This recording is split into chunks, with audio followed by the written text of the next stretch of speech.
Welcome to Meet Men Online. I am Dan. This is Isaiah. Hello there.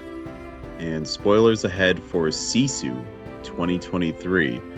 When an ex-soldier who discovers gold in the Lapland wilderness tries to take the loot into the city, Nazi soldiers led by a brutal SS officer battle him. It's basically an ex-military man who just wants to live his life in peace, prospect for gold, and just wander around. We find out more a story about him later on through a bit of an exposition dump, but we kind of need it because there's one thing that I do appreciate about this movie.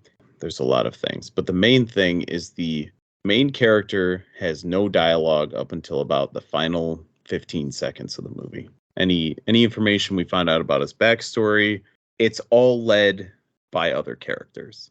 I do like it when they just leave stuff to your imagination and don't feel like they need to, tell you every little detail of every little thing. So we have basically four main characters. Yorma Tomila is a Tommy, who's basically the main character. I basically just call him Sisu, even though no. I don't even think do they say Sisu in the movie at all? No, the only mention of the word Sisu is in the beginning when they give a definition of what it is. And the main girl, Mimosa Walamo, she's Aino, and she mentions it. It's a word that cannot be translated, is what she says. And the two main villains, played by Axel Henny, who's Bruno, and Jack Doolan, who's Wolf. After he finds a bunch of gold, he comes across a company, I think they call it, of just horrible Nazis. We're at the end of World War II. Overall, this movie is very gray and dull, as you'd expect. But there are two bits that are like almost brilliant in the movie, which are brilliant in terms of its shine, which is the gold he finds and his wedding ring that he still wears, even though he lost his family in the war. It's almost pristine if you notice the wedding ring against his dirty hands. And I think that's supposed to be like the light in his darkness or whatnot. It's very symptomatic, I suppose. It leaves it up to interpretation.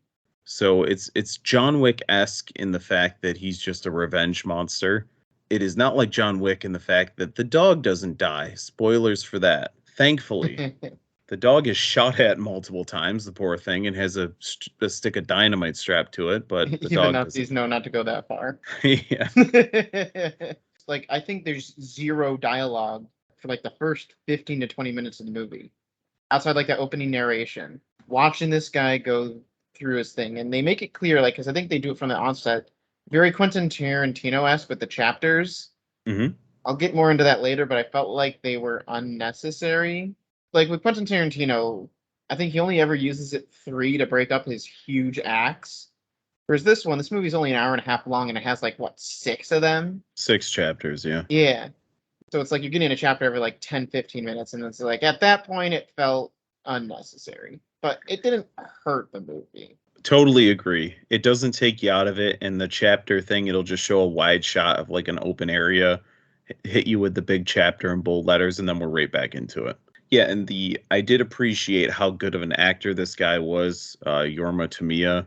Mm-hmm. How good he was without having to say words, because when he finds the gold, they do a long shot of him, like his emotional response, and you see just, it's not just gold to him. There's something more. Is it to rebuild his town? Is it, at this point, we don't know his family's dead, but we do see his wedding ring. So is it to support his family? What is this? Is it to finish off the war, to fund that? But it hit him so emotionally that he lays back, and a guy that's relatively stoic throughout the movie is very emotional just from the sight of all the gold. That was the one thing, is I wish we had understood a little bit more why he wanted the gold, because I didn't really get that. It's like, why did, since his family's dead and it seems like, what would he need money for? The only thing that I could think of was, he tries to bring it to that city. So I was like, is he trying to help the city out? But no, it seems from the end of the movie that he just wanted it for the money. I could have used a little bit more of that. Yeah, in the beginning exposition, they do say that there was some sort of treaty signed where the Finnish have to drive the Nazis out of Finland. So maybe it's something to do with that, but we never really know. Occasionally, when I'm watching a movie, I do find myself, especially if I'm not fully invested, I do find myself peeking at the always on display of my phone that's usually sitting in the cup holder just to see, kind of gauge the time of the movie based on how the movie feels at that point. It's not me checking to see is this movie going to end, but it's just it's gauging the flow of the movie based on the time. I never did that. This movie had me wide-eyed watching it start to finish, and I just watched it a second time and it did the same thing. I don't think the movie grabbed me nearly as much as it did you. This movie is exactly as it seems, which, if that's all you're looking for, there's nothing to complain about. One of my favorite scenes is the minefield. So they're after the gunshots when he kills the B team, the A team flips around and they're going to look for him. They chase him into a minefield and his horse explodes, which was pretty gruesome. By the way, very rated R movie. So okay. Make that very clear, like immediately. Yeah. Like the first kill is just like, ooh, okay. He does this thing, they circle back and he looks like he's just picking up his gold like a feeble old man trying to, just scatter his stuff back together. But he's actually viewing where all the mines are. There's this awesome scene of the General Bruno. He sends his his little jabronis in. I'm just gonna call him Sisu. Throws a mine, hits the guy straight in the forehead. Now I've seen a ton of kills in a ton of movies. I've never seen one like that. It was awesome. I mean, yeah, it had some great kills, like just throwing a mine at a dude's face. I mean, that's pretty great. The best thing about this movie is that it doesn't shy away from any of the gore, but it doesn't feel like too much either.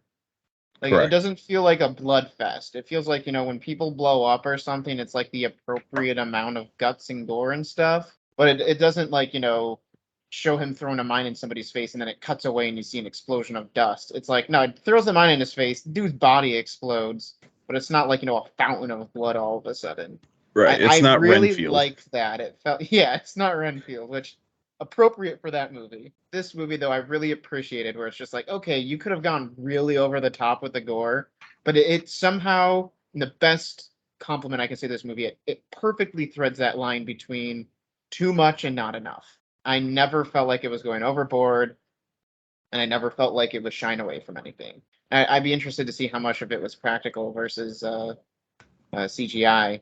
Like, you see that knife go right in that dude's head, and you see the blood start to trickle out, and it's like, ooh, man, it's just so visceral. There's parts of the movie where it did kind of get like, okay, how's this guy still alive or surviving some of this stuff? But you don't care. No. It makes it very clear from the offset that, this guy's able to supernaturally survive all this stuff, but you don't care because that's part of like and that's what it kind of feels like I'm watching with this movie is, they're constantly talking about how, oh, this guy's legendary for not dying. And you're watching more of like this legend unfold more instead of, reality itself. Yeah, the Immortal, they call him as his nickname. There's one point where they hang him. The Nazis hang him, watch him slowly die, but he doesn't die somehow, which I'd like to know that trick, just in case. I think it's just he can hold his breath really long, because I was thinking, how are they going to get all the gold from him? Because, like, unfortunately, the trailer kind of showed that plane sequence, so I was just waiting for that to happen. I wish I hadn't seen that, because I was like, okay, they got to get all the gold from him, but not kill him. How are they going to do that? Because there's no way they're letting him survive. They do this weird thing where it's just like, okay, I guess he's just able to hold his breath still, and then he like uses a nail to like stab himself in the thigh to keep him uplifted, so that way you're still being supported by your neck, but not your neck alone, which makes it enough that it's not actively choking you to death. Yeah, that part made sense. I get that, but it's like he was hanging there from just his neck for so long. It's another part of the whole legend, which is why I didn't mind it at all. It just feels like, this is the story of the immortal. It's pretty gross when he puts his open wound into that like bolt or whatever. It's pretty nasty stuff. Yeah. But the other thing, speaking of holding his breath long, there's a point where they chase him. He dives into the water, into like a little lake. I liked this scene a lot. Yes. And he's staying underwater, and they send out a little boat to get him. They think they've killed him, and Yeah. like He's sticks the his head immortal. out, and then they shoot, and he's like, "Okay, we shot him in the head." Even though it was Yeah. like it looked like they clearly missed, but I guess he reacted in a way, and maybe from the angle they saw it at, that they thought they shot him in the head. Yeah. So it's like, go retrieve the gold off his body, and then one And by what one. he's basically a shark at this point. They want to go in and get the gold, and he's cutting these guys' throats and breathing the air that comes out of their lungs as they die, which is the most insane, awesome thing that I've Yeah. seen this year. And then the one guy, he sees his three friends go in, and then just like spouts of air and then blood, and then he's just like, "Yeah, no, I'd rather take my chances with my commander shooting me. I'm getting out of here because Yeah. that's certain death. I know down there. At Yep. least if I get, well, I think because Sisu doesn't he like pop his head out or something and like tell him because he's like grabbed onto the boat Yeah. because he basically paddles him to the other side of the river. Yeah, and it looked like he kind of He's just like, yeah. "Hey, either I kill you or he kills you. Either way, paddle." Love this scene. If you haven't seen the movie and you don't have time to see it, just try and find this scene because it's amazing. Yeah. I don't think we gave credit, but the writer and director of Sisu is Jalmari Hilander. I apologize if I'm mispronouncing that. Fantastic job.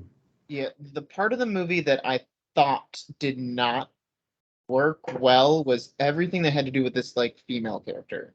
Hmm. I didn't get why they focused on her so much, and they have this weird scene, and at the end, all the women from the truck are like strutting forward with their weapons in their hands, like it's that scene out of the Bad Blood music video of Taylor Swift's.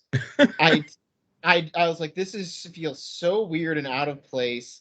We don't know who these people are at all, and yet it's supposed to be this really cool like girls get it done actions. But it was really weird. I think Yeah. that's my only actual complaint. The hardest thing you can do in some of these movies is the villain is to make them undercharacterized. They made it clear why he keeps going after this person because it's like, hey, look, either we're gonna get back to Germany and they're gonna hang us for all the stuff we did, Yeah. or we can try to get this guy's gold and Escape. Yeah. even with knowing the legend of this guy is known to be the immortal. Either we can go to what we know is certain doom, or we can try to get this guy, just get his gold and get out. And I thought that the main Nazi dude, I liked his character. It made sense. Hell yeah. It's my favorite villain death since True Lies. So That's with the if rock you dude, if you right? have ever seen that one. I've And only seen that because I remember you mentioned it during playing, I think, and Mhm. I edited it into the Oh, really? so I've seen that death scene, and it's like, yeah, it's I'd even say it's pretty like I think I like it better than that even. And that's I don't have any context for True Lies. This one, Yeah. him just get like sucked out of planes like, "Fuck you."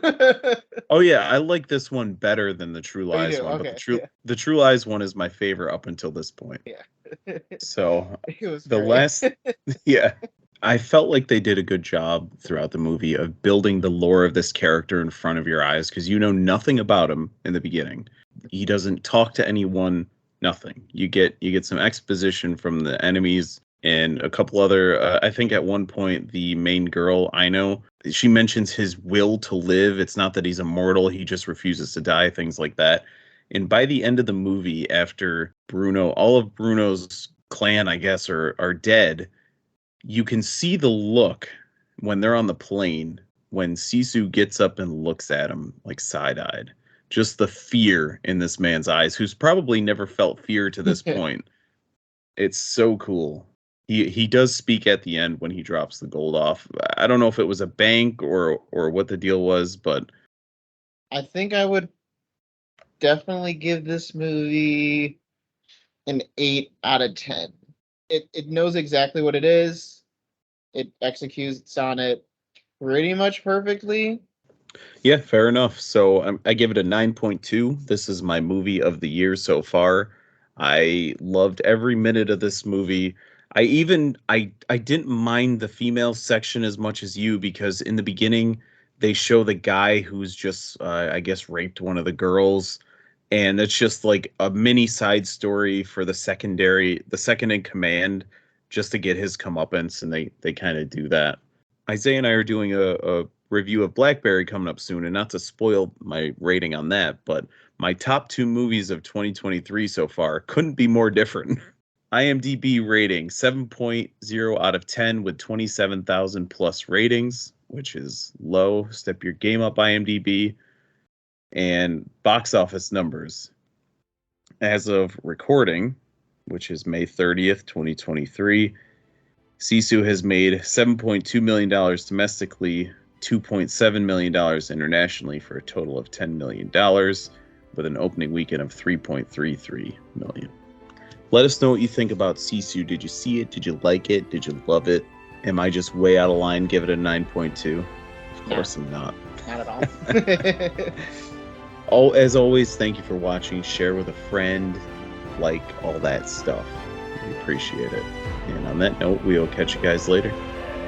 See ya.